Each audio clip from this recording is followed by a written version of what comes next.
Very good morning to all of you. I hope you are doing well. As you know very well कि हमने डान का जो है complete analysis start किया हुआ, जो आपके CSS 2026 के करंट अफेयर्स, पाकिस्तान अफेयर और इंटरनेशनल रिलेशंस को कवर करने के लिए डेली बेसिस के ऊपर इंट्रोड्यूस करवा रहे हैं। ये बहुत ही इंपॉर्टेंट आर्टिकल्स हैं जो आपके फ्रंट पेज से लिए जाते हैं, इंटरनेशनल पेज से लिए जाते हैं। आपके ओपिनियंस होती हैं, आपके एडिटोरियल्स होते हैं, जो बेसिकली अभी बर्निंग जो है वो इश्यूज हैं उनको लेकर जितने भी हमारे आर्टिकल्स हों, चाहे एडिटोरियल्स हों, चाहे ओपिनियंस हों, उनको डेली बेसिस के ऊपर जो है हम यहाँ पर डिस्कस करते हैं। चलते हैं अपने जो है वो टॉपिक की तरफ।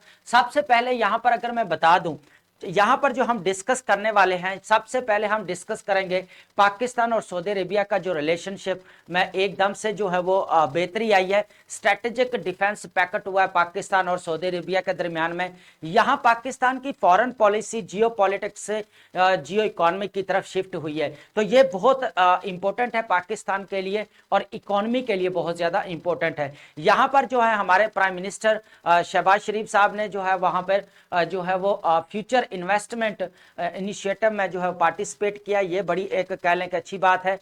उसके बाद हम देखेंगे जो मिडल ईस्ट का जो गजा के ऊपर जो है अभी पीस प्लान दिया गया है, उसका नेक्स्ट स्टेप्स क्या है। इंटरनेशनल स्टेबलाइजेशन फोर्स यहाँ पे जो कायम की जा रही है, क्या वहां पे अमन आ सकता है, क्या वहां पे विदड्रॉ होगा इजराइल फोर्सेस का, इस चीज को देखेंगे। उसके बाद हम देखेंगे यूएसए की फॉरेन पॉलिसी गन बोट के ऊपर जो बेस करती है, बेसिकली कह ले कि ताकत की बुनियाद पर दिखावा करना। कि यहाँ पर हिस्टोरिकल अगर देखा जाए तो उनके जो करीब कंट्रीज है, वेनेजुला है, कोलंबिया है, आपका पनामा है, वहां कैसे जो है वो रजीम चेंज का जो है वो इनका एक फर्स्ट स्टेप रहा है। यहाँ पर देखा जाए तो पाकिस्तान के जी अगर अब देखा जाए पॉलिटिक्स के अंदर काफी हद तक जो है इनका रोल रहता है, फॉरेन पॉलिसी के अंदर भी काफी हद तक रहता है। तो यहाँ पर अगर हम देखें इस चीज को कि ये बहुत ज्यादा इंपॉर्टेंट है। उसके बाद हम बात करेंगे पाकिस्तान के अंदर रिलीजियस एक्सट्रीमिज्म और टेररिज्म बहुत ज्यादा बढ़ रही है, इसके ऊपर क्या स्टेप्स लिए गए हैं, इस चीज को भी देखेंगे। ये बहुत ज्यादा इंपॉर्टेंट हमारा टॉपिक है। उसके बाद यहां पर सबसे इंपॉर्टेंट अगर देखा जाए 20 पॉइंट्स जो है वो टिमोथी स्नाइडर ने दिए हैं on tyranny lessons of 21st centuries के, जो कह लें कि यूरोपियन कंट्रीज के ऊपर जो आपका हिटलर का दौर रहा है उसको लेकर उसने जो है 20 पॉइंट दिए हैं कि डेमोक्रेटिक आइडियल्स जो आपको कैसे प्रोटेक्ट किया जा सकता है, इस चीज को देखेंगे।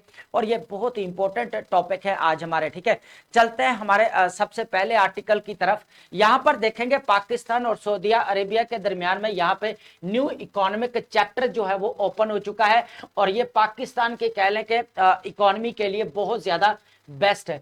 अगर यहां पर देखा जाए तो रिसेंटली जो है पाकिस्तान के दरमियान स्ट्रेटेजिक डिफेंस पैक्ट हुआ है और इससे क्या हुआ है कि जितने भी कह लें कि सनती इंडस्ट्रियल लेवल को फोकस किया गया, एनर्जी है, आईटी है, आपका ये सब लिया। लेकिन यहां पर जो है एक चीज और भी हमने डिस्कस की थी एडिटोरियल के अंदर कि पाकिस्तान को आर्टिफिशियल इंटेलिजेंस के ऊपर काम करना चाहिए और इसके जो एक्सपर्ट्स हैं, रिसोर्सेज जो है ऑलरेडी कह लें कि सऊदी अरेबिया के पास बहुत ज्यादा, लेकिन स्किल्ड लेबर जो है वो पाकिस्तान के अंदर है। तो इनको मिलकर जो है वो पार्टनरशिप जो है इन्होंने की है, इसको जो है आगे बूस्टअप करें। यहां तक इन्होंने मुस्लिम नेटो की भी बात की है।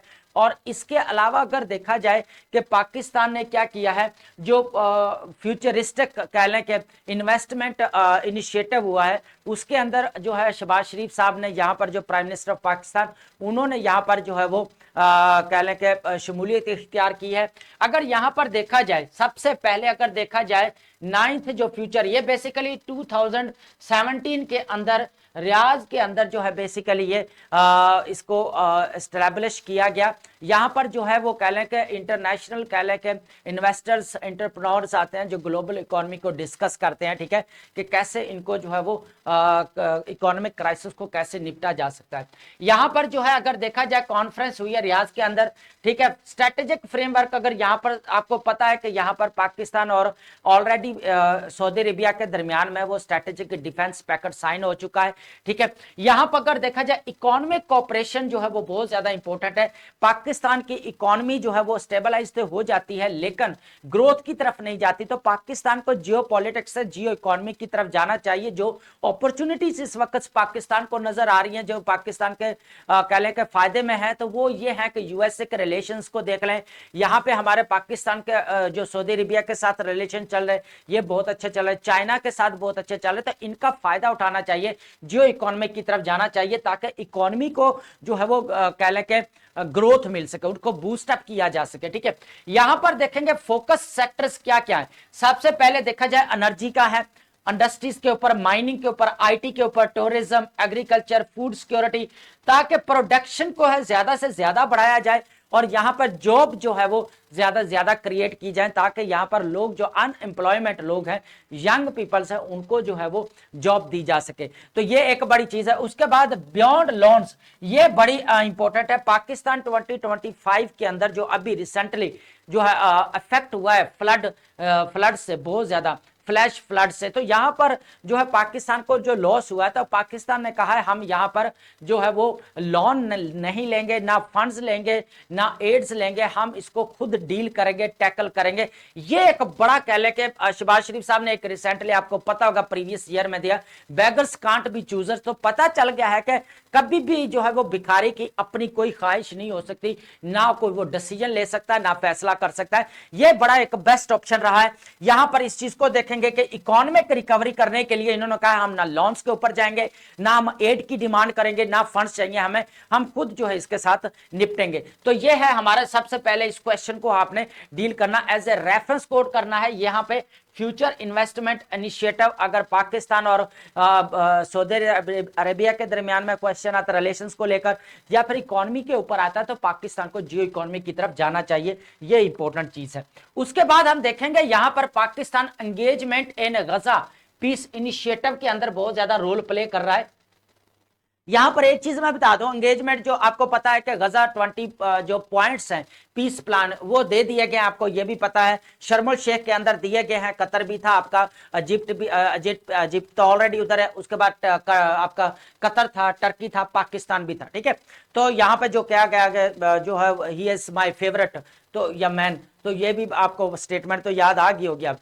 तो यहां पर इस चीज को देखकर जो गजा का प्लान दिया गया, हमने लास्ट टाइम जो फ्रांचेस्का ने जहां पर एक्सपर्ट्स हैं, ह्यूमन एक्सपर्ट्स हैं, उन्होंने बेसिकली यहां पर कहा था जो गजा के अंदर जो प्लान दिया गया वो बेसिकली उन्होंने कंडेम किया था। वो बोला था ये जेनोसाइडल जो है वो कह लें कि एक प्लान था, ये उसके ऊपर भी नहीं किया गया। लेकिन अब जो इसके नेक्स्ट जो स्टेप्स आ रहे हैं वो इंटरनेशनल स्टेबलाइजेशन फोर्स को जो है वो बनाया जा रहा है। यहां पर जो है वो देखा जाए, यहाँ Pakistan is active participate international diplomatic efforts to address Gaza situation के अंदर सबसे ज्यादा पाकिस्तान का रोल रहा है। मल्टी नेशनल अप्रोच के अंदर डिप्लोमेटिक कंसल्टेशन के अंदर देखा जाए तो Ishaq Dar's attending foreign ministers meeting Turkey's to discuss peace plan next steps. ये टर्की के अंदर होने वाला है और इसके अंदर जो है वो foreign minister deputy prime minister of Pakistan जो है इसको जो अटेंड करने वाले हैं। की पीस ऑब्जेक्टिव क्या, सबसे पहले अगर देखा जाए इमीडिएट सीज फायर को होस्टैग एक्सचेंज किए जाए और जितने भी यरगमाली बना लिए गए उनको जो है एक्सचेंज किया जाए। टू स्टेट सोल्यूशन यहां पर जरूरी है सबसे पहले। उसके बाद स्टेबलाइजेशन फोर्स जो है पाकिस्तान अगर यहां पे जो है वो जाना पड़ेगा, ठीक है। यहां पर लेकिन इजराइल ने जो है वो टर्की को रिजेक्ट कर दिया है कि हम जो है टर्की को एक्सेप्ट नहीं करेंगे, उनका जो है उनकी फोर्स या उनके ट्रूप्स यहां पर नहीं होने चाहिए। उसके बाद रीजनल कंसेंसस की डिस्कशंस ऑन गोइंग विद की regional partners including Saudi Arabia, Egypt, Jordan जो है इसके ऊपर जो है काफी इनिशिएटिव ले रहे हैं, ये भी उनके साथ है। इसके अलावा हम चलते हैं नेक्स्ट जो हमारा आर्टिकल है, ये बहुत इंपॉर्टेंट है। यहां पर हम देखेंगे यूएसए की फॉरेन पॉलिसी कैसे जियो कह लें कि डिप्लोमेटिक रिलेशंस के ऊपर आ गई है, ट्रेड को बढ़ाने के ऊपर आ गया और ये इसका जो रजीम चेंज के अंदर रोल रहा है, इस चीज को हम देखेंगे, बहुत इंपॉर्टेंट है। हिस्टोरिकल पर्सपेक्टिव देखेंगे, जितने भी इसके नेबर कंट्रीज है लैटिन अमेरिका अमेरिकन से लेकर, इन्होंने कैसे जो है वहां पर चाहे आपका कह लें कि क्यूबा हो, चाहे आपका पनामा हो, चाहे आपका वेनेजुला हो, चाहे आपका जो है कोलंबिया हो, इन्होंने बड़ा रोल प्ले किया। ग्वाटेमाला जो है वहां पे कंट्री उसके अंदर, तो इन्होंने रजीम चेंज के अंदर बहुत ज्यादा रोल, कभी तो इन्होंने फौजी कार्रवाई से वहां पर जो है हासिल करने की रजीम चेंज करने की कोशिश की, कभी इन्होंने क्या जो है वो स्मगलिंग का जो है ड्रग्स स्मगलिंग के ऊपर ब्लेम लगाया, उसकी वजह से इन्होंने की, तो काफी इन्होंने हथकंडे जो इख्तियार किए। यहाँ पर अगर देखा जाए आज जो माना जाता है कि जो डोनाल्ड ट्रंप साहब पीस मेकर बने हुए, तो उनके ऊपर जो हिस्टोरिकल बैकग्राउंड देखा जाए तो उनका कोई अच्छा नजर नहीं आता। ये चीज है history of US intervention Latin American is extensive with the recent attention focused on alleged plans for militarised regime change in Venezuela. अब वेनेजुला के अंदर फौजी कार्रवाई करते उन्होंने रजीम चेंज की कोशिश की है अंडर ट्रंप एडमिनिस्ट्रेशन, ठीक है, drawing parallels to past actions. अब यहां पर जितने भी पास्ट एक्शंस को लेकर भी डिस्कस किया गया है, किया क्या हिस्टोरिकल प्रेसिडेंट्स की यहां पर दाग की बात की जाए, चाहे आपका 1954 से ग्वाटेमाला से लेकर यहां तक 1989 पनामा से जितना भी अटैक किया इन्होंने, या जितना भी इन्होंने इनको जो है वो ब्लेम किया या रजीम चेंज के अंदर रोल प्ले किया, तो वो किसी से भी छुपा हुआ नहीं है। यहां पे 1961 भी आप नहीं भूल सकते क्यूबा के अंदर क्या हुआ। यहां पर अगर देखा जाए तो हमेशा इनका रजीम चेंज के अंदर बड़ा रोल रहा है। उसके बाद recurrent pattern of रजीम change operation in Latin America, यही फिर इन्होंने लैटिन अमेरिका के अंदर अभी भी यही कर रहे हैं वेनेजुला के अंदर। उसके बाद अगर देखा जाए वेनेजुला न्यू टारगेट अब बना लिया है एडमिनिस्ट्रेशन, यहां पर जो है वो फौजी कार्रवाई करते हुए, फौज की बुनियाद पर जो है ताकत का इस्तेमाल करते हुए जो है यहां पर जो है इन्होंने किया। यहां पर गन पॉइंट हिपोक्रेसी मैंने पहले बताया हुआ है कि जो ताकत की बुनियाद पर दिखावे के अमन दिखाना, अमन का दिखावा करना, ताकत की बुनियाद पर अमन का दिखावा करना, जिसके बाद जो कहले कि ताकत हो, पावर हो, और उसके साथ साथ हिपोक्रेसी भी, दोगलापन दिखाना, ठीक है, इन सिंपल बोला जाए। यहां पर अगर बोला जाए Venezuela disguised claims of drug trafficking hint, यहां पर सबसे जो बड़ा ब्लेम रहा है वो ड्रग ट्रैफिकिंग का रहा है। जो आपका यहां पर बोला जाता है ये अफीम जो है यहां पर लोग सप्लाई करते हैं, जो अपॉइड उसको बोला जाता है, अपॉइड। तो यहां पर अपॉइड जो है वो बहुत ज्यादा, जो ओपियम वार भी आपको पता है, याद होगी, तो यहां पर अपॉइड बहुत ज्यादा स्मगलिंग की जाती है, और जो यूएस है बार बार उसको ब्लेम कर रहा है कि ये कंट्रीज जो है यहां पर स्मगलिंग करते हैं हमारे देश के अंदर। तो यहां पर अभी आपको पता है अपॉइड क्राइसिस भी जो है यूएसए के अंदर चल रहा है, इसके मेडिसिन के अंदर इसको यूज किया जाता है। यहां पर नेक्स्ट चलते हैं शिफ्ट जस्टिफिकेशन। अगर देखा जाए initially resistant, Trump was reportedly convinced to pursue intervention in Venezuela by advisor Marco Rubio, जो है आपको पता है सेक्रेटरी ऑफ स्टेट है, ये बहुत ज्यादा इंपॉर्टेंट रोल प्ले कर रहे हैं, किस तरह रजीम चेंज के अंदर अपना जो है किरदार अदा कर रहे हैं। यहां पर अगर देखा मैंने पहले वेनेजुला के अंदर इन लोगों ने क्या किया है, फौजी कार्रवाई करते हुए यहां पर इन्होंने बेसिकली यहां पर रजीम चेंज करने की कोशिश की गई है। उसके बाद है लिवरेज, किस बात की करते हैं, ये ड्रग ट्रेस क्या करते हैं, ड्रग ट्रेड करते हैं, यहां पर ड्रग की स्मगलिंग करते हैं हमारे देश के अंदर, ये बहुत ज्यादा लॉस है, तो ये इनका ब्लेम है। Hypocrisy and wider pat the aggressive stance extend to critics exemplified by revocation of Colombia president पेट्रोविजा।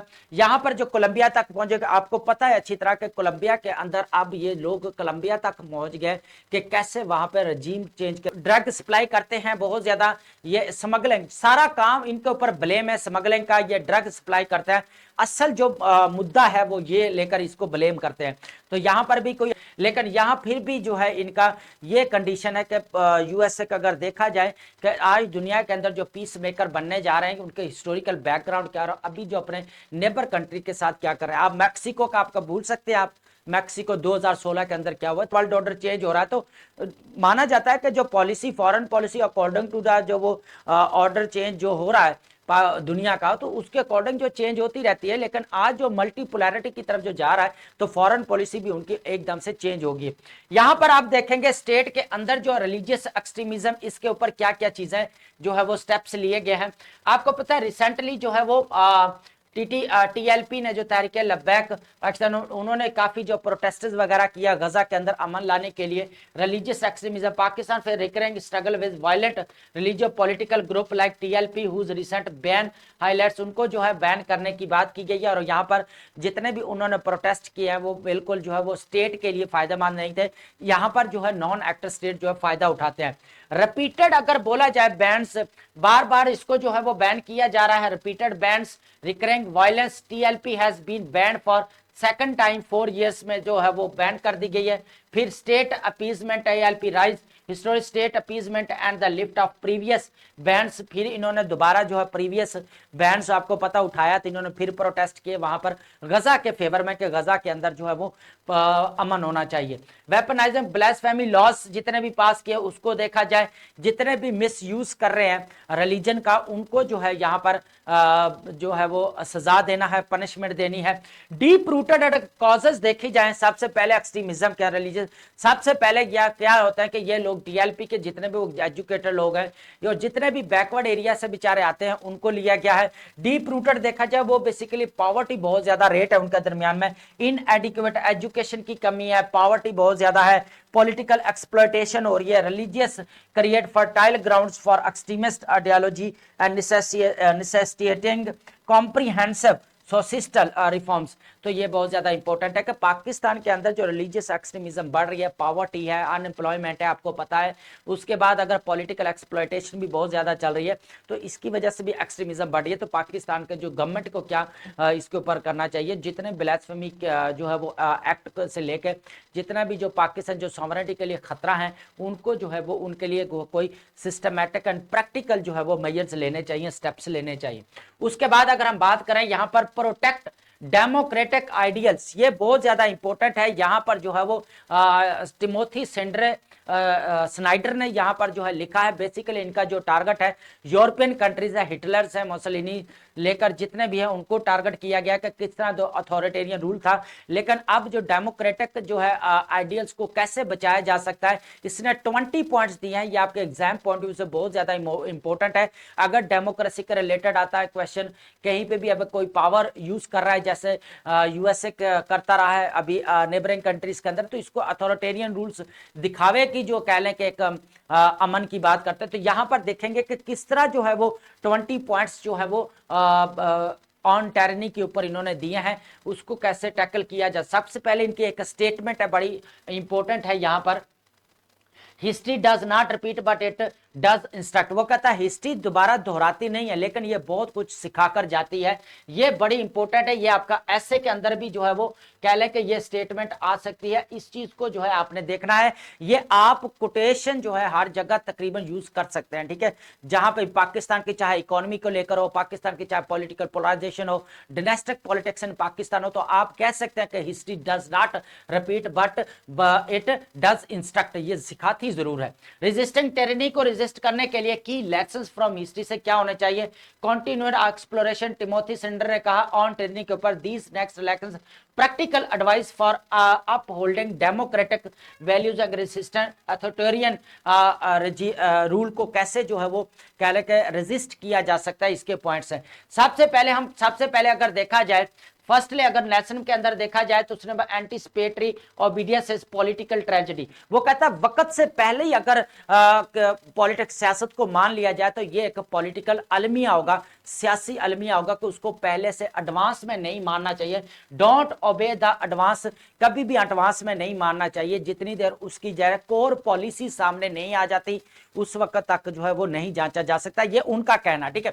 उसके बाद है जी power hungry rulers become ruthless and reckless, क्योंकि इससे होता क्या है कि जो हुक्मरान है वो एकदम अथॉरिटेटिव बन जाते हैं, फिर रैकलेस बन जाते हैं, उनको फिर तरस नहीं आता। तो यहां पर सेकंड है डिफेंड इंस्टीट्यूशंस, यहां पर जो है इंस्टीट्यूशंस को डिफेंड करना, स्ट्रेंथन करना बहुत ज्यादा इंपॉर्टेंट है। उसने कहा कि जो इंस्टीट्यूशंस है चाहे आपके इलेक्टेड है चाहे नॉन इलेक्टेड है, वो स्ट्रेंथन होने चाहिए ताकि डेमोक्रेटिक वैल्यूज को प्रोटेक्ट किया जा सके, कोई भी जो है इसके अपने सेल्फ इंटरेस्ट के लिए यूज ना कर सके।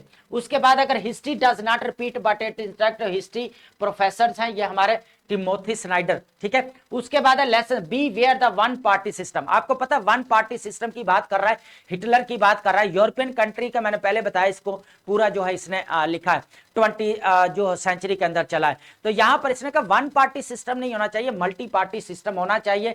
World reacts what to do, जो भी काम करें वो आपको पता है कि डेमोक्रेटिक कंट्रीज के अंदर जो भी आप काम करते हैं तो दुनिया उसका रिएक्ट करती है, रद्द अमल देती है। USA की पॉलिसी आप देख लें, कि पहले वो क्या करता था, एकदम स्ट्रेटेजिक नेशनलिज्म के ऊपर था, तो रद्द अमल दुनिया क्या देती, ये तो नेशनलिस्ट है, नार्सिज्म है, उसके बाद नार्सिस्ट है, उसके बाद अब देखा जाए तो डिप्लोमेटिक रिलेशंस के ऊपर फोकस कर रहा है, ट्रेड के ऊपर। ये जो आप कह लें कि जो अमल है जितने भी वो कह लें कि दुनिया उसको जो है वो क्या करते हैं, रिएक्ट करती है। उसके बाद क्या कर, आप जो भी काम करते हैं, आपके वर्ड्स हैं, चाहे आपकी आप कितनी बार जो है वो डोनाल्ड ट्रंप ने कहा कि Pakistan is safe haven for कह लें कि टेररिस्ट, अब वो कह रहे हैं पाकिस्तान जो है मेरा फेवरेट है, अब वो मेरे लीडरशिप भी फेवरेट। तो एकदम से दुनिया कैसे रिएक्ट करती है, ये क्वेश्चन है। रिमेंबर प्रोफेशनल एथिक्स, सबसे पहले पॉलिटिकल लीडरशिप को या सिटीजन को अपने प्रोफेशनल एथिक्स का पता होना चाहिए, कोई करप्शन नहीं, उनको पता होना चाहिए हमने काम क्या करना है, जस्टिस प्रोवाइड करना है, रूल ऑफ लॉ को जो है maintain, be very of paramilitary. यहां पर बहुत इंपॉर्टेंट है कि पुलिस को एज ए, जहां पे जो इंस्टीट्यूशन है उनको उनके क्राइटेरियाज के अकॉर्डिंग यूज करना, इस्तेमाल होना चाहिए। ये नहीं वो पब्लिक इंटरेस्ट के लिए यूज होना चाहिए, ये नहीं कि आप कह लें कि अपनी पैरामिलिट्री फोर्स बनाकर जो उसके साथ कंबाइन करके जो आगे लड़ना शुरू कर दे। तो ये जैसे हिटलर और मुसोलिनी ने किया था, ये एग्जैक्ट उनकी जो है यहाँ पर मिसालें हैं। If public duties mandate carrying the weapon be prepare to refuse to take their irregular actions, तो यहां पर तो है बहुत ज्यादा इंपॉर्टेंट है कि जितने भी पब्लिक है उनको जो है वो वेपन की तरफ तैयार रहना चाहिए। अगर कोई भी अच्छा जो है वो तैयार है, वेपन का मतलब ये नहीं कि आप उठा के मारना शुरू कर दे, वैसे रेडी रहना चाहिए प्रोटेस्ट वगैरह या रजीम चेंज करने के लिए, इस पॉइंट ऑफ व्यू से। उसके बाद स्टैंड आउट की अगर बात करें, यहाँ पर it is easy to follow along without breaking spell of the status को, जो स्टेटस को आपको बता मौजूदा निजाम को बोला जाता है, without setting example there is no freedom. Stand out, खड़े हो जाएं, आप लड़ें, इसके लिए फाइट करें, इसके बगैर आपकी आजादी जो वो मुमकिन नहीं है। Make effort to separate your self, यहाँ उस वक्त की बात यहाँ पर बात करता है कि वो इंटरनेट से दूर रहे। किताबें आपको whenever you have no idea you should read a good book, तो आपको एक किताब अच्छी पढ़नी चाहिए। किताब आपको क्या देता है, आइडियाज देता है, तो ये बात करता है। बिलीव इन ट्रूथ, हमेशा सच्चाई पर ईमान रखो। वो कहता है कि जो भी पॉलिटिकल लीडरशिप है, जो भी झूठे प्रोमिसेस करते हैं, वो फेक प्रोमिसेस करते हैं, तो उनको दोबारा मौका नहीं देना चाहिए, सच्चाई के ऊपर जो है वो करना। इन्वेस्टिगेशन आपको पता है, टायरेंट्स जितने भी हैं और कह लें कि आमरीत वाले, वो कभी भी रेडी नहीं होते कि उनको इन्वेस्टिगेट किया जाए, ठीक है। तो इन्वेस्टिगेशन इंपॉर्टेंट है यहाँ पर, ठीक है। उसके बाद lesson 12, we way responsible member society, आपकी रिस्पॉन्सिबिलिटी, आप सोसाइटी के मेंबर होते हो। हैविंग ऑफ ओल्ड फ्रेंड्स, जितने भी यहाँ पर बात की कि आपके पॉलिटिक्स के अंदर ओल्ड, पुराने से पुराने दोस्त भी होने चाहिए और नए भी होने चाहिए, ताकि आगे आप पॉलिटिक्स के अंदर बढ़ सके। एक ये चीज है। प्रैक्टिस, उसके बाद है corporal politics, we are free when it is our self, we draw line between when we are seen and we are not seen. ये बहुत ज्यादा इंपॉर्टेंट है कि जब हम कहीं पे हमें जो है वो रोल प्ले करना चाहिए, कहीं पे नहीं रोल प्ले करना चाहिए, तो क्या हम इसके लिए फ्री होते हैं, फ्री है, फ्रीडम ऑफ स्पीच है, क्या ये चीजें मैटर कर रही हैं यहाँ पर। तो इस चीज को यहाँ पर इसने बात की। ये टोटली जो है यूरोप के कंट्रीज को बेसिकली फोकस किया गया है। उसके बाद एस्टैब्लिश प्राइवेट लाइफ की बात है। Tyrant seeks to hook invest to hang you, tyrants हमेशा जो है एक हुक ढूंढे जिसको वो आपको लटकाना चाहते हैं, बस सिंपल सी बात।